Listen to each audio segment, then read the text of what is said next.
What is going on, Applied English? Welcome to our first virtual day of the semester. One thing I like to do on virtual lesson videos is give you a chance to pray. If you haven't said a prayer for your learning today, feel free to pause this video if you need a moment to. Otherwise, we'll scooch forward in just a moment.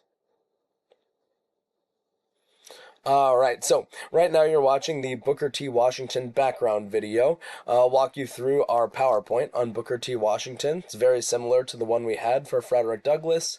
It just doesn't have the summary writing section at the end. Instead, you guys will see in this lesson folder there is a background quiz on Booker T. Washington that should be very easy based on the content of this video. I want to make sure that I can give you what you need to be successful today. That is something I would ask you to complete by the end of tonight. So I work this in flexibly with the rest of your classes. There's a lot of information to cover about Booker T. Washington, so I will keep this video as short as I possibly can. So inside of today's lesson folder, obviously we're watching our background video now, quiz. If we get a chance in this video, we'll look at that later as well to understand the directions and such there. You don't have to worry about week 5 participation. That is for me to grade. Please know that you do get participation points for today. Complete today's lesson on time, you get all 3. Complete it late, I'll dock you a point. Don't complete it at all, it will be a 0 out of 3. So please make sure you are completing today's lesson, obviously.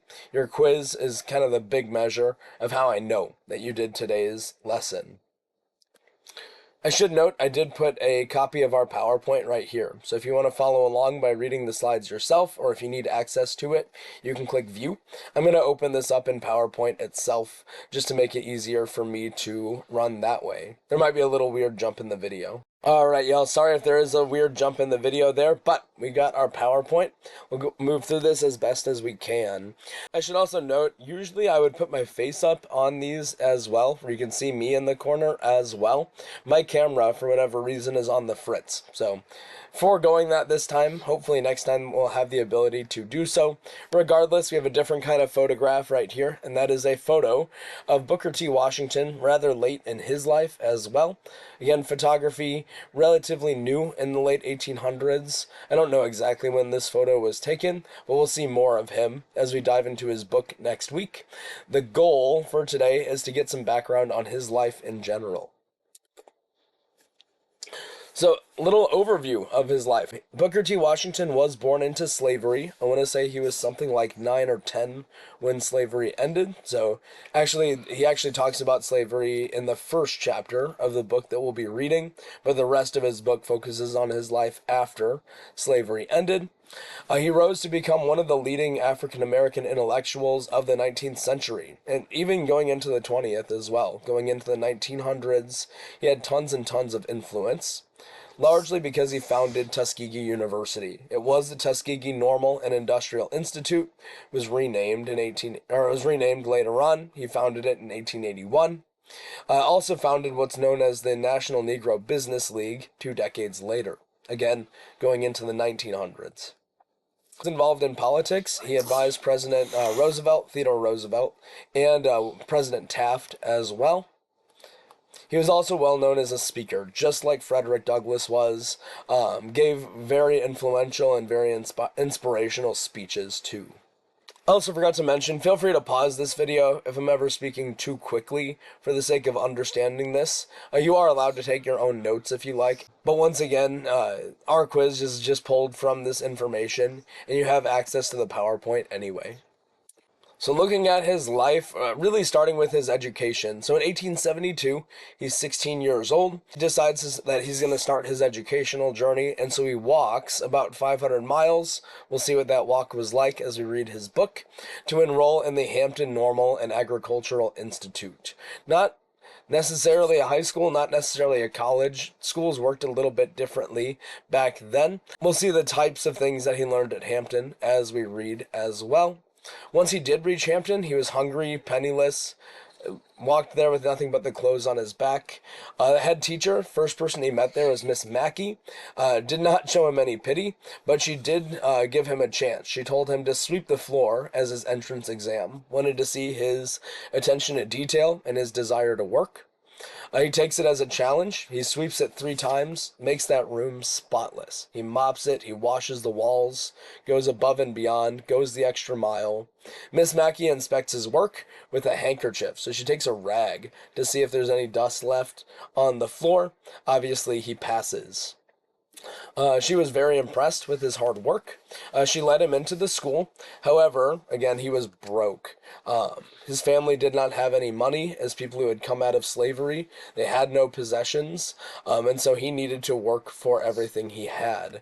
Worked as a janitor for the school, so he worked at Hampton, cleaned up, she allowed that janitorial work to pay his room and board.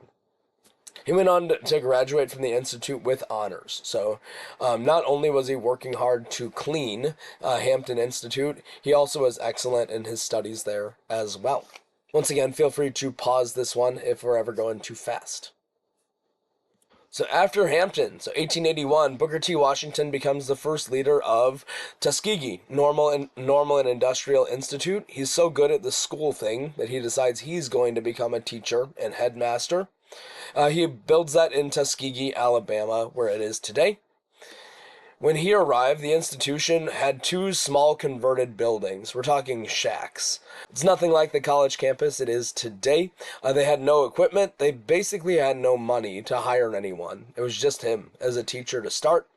He began selling the idea of the school, so he did some traveling, some recruiting. He did believe in cooperation between blacks and whites, so he asked for support, monetary support, help from local whites as well. And then on July 4th, Independence Day, 1881, he took borrowed money from the treasurer of Hampton. Hampton helped them build up Tuskegee, purchasing an abandoned plantation, so he moved Tuskegee from where it started to a better campus on the outskirts of town. That is where it is still today. I don't know if the original plantation house is still on campus or not. I'd have to do some research there. One detail we'll learn from the book is that building was partially burned. So, very, very humble beginnings for Tuskegee. Under his direction, something kind of different about how Tuskegee was built. He had students build their own school, basically. So as part of their learning, as part of their training, students themselves built all the barns. It was an agricultural school. Built their outbuildings, built their dorm rooms, started growing their own crops, started raising livestock. All of these are skills, work skills and life skills, that Washington wanted all of his students to have. That sort of thing also covers 2 bases, right? It adds to their learning experiences while also providing for their basic amenities. Teaches a powerful lesson. If you have needs, here's how you can take care of your own needs. And we'll see how that works as we read his book. The last thing to talk about in this presentation is kind of his views on education in general, and we'll see how this plays out later in his life in his book as well. So Booker T. Washington understood oppression. He grew up in slavery until he was 10. He saw how blacks were still unfairly treated even after slavery ended. By the way, that word blacks as well is one that he uses extensively in his book. It's one that we'll use too as we kind of work through presentations, vocabulary, those kinds of things. He knew blacks had faced oppression, and yet his method, his idea of how to fight oppression was to take it slow, not to move too quickly, not to start a fight too quickly, because he feared that backlash from whites would push blacks back even further than they were.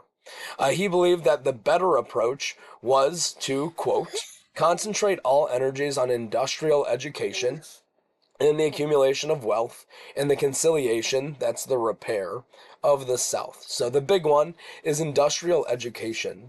He viewed that blacks needed to get to work pretty quickly, whether that was on farms, becoming brick masons, carpenters, working in construction, working the land.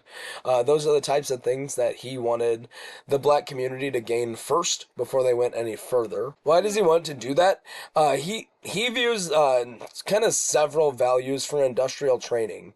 One is that these skills would lay the foundations of stable roots that were required by the African American community. So you have black towns, black cities forming, and he felt that if black people in general could learn all sorts of valuable job skills. They could build their own strong communities, which would help heal the South after the Civil War.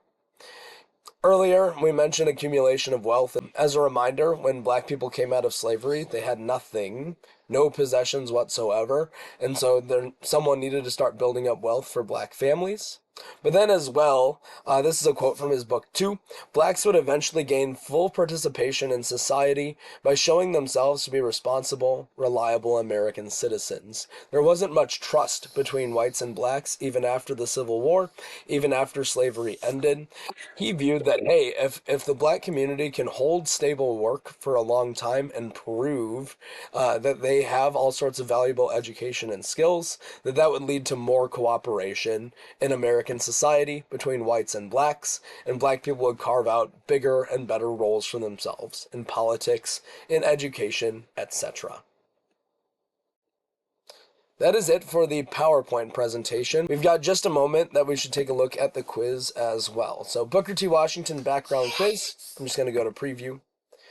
Read each of the following true, false, and multiple choice questions carefully as you select the best responses. These all relate to our video. You'll notice you do get 2 attempts, so I think you'll find these questions fairly easy, but you do get a second attempt in case you do make a mistake on it. Once again, these are true, false, and multiple choice. I think I set it up so that the true, false questions are worth 1 point, and that the multiple choice questions are worth 2. I'm not going to show all of them on screen right now because I want you to watch this video, learn the information, do it for yourself. But once again, you do get 2 attempts if you make a mistake the first time. Please get this quiz done by midnight tonight. So if you're ready to take it now, great. If you need some time to look over the PowerPoint before you take it, that's fine as well. Please make sure you complete this by the end of tonight. I will be doing some grading and such throughout the weekend. Feel free to message me in Schoology or send me an email if you have questions. I'll catch you guys on Monday as we start off Booker T. Washington's book. Later, y'all.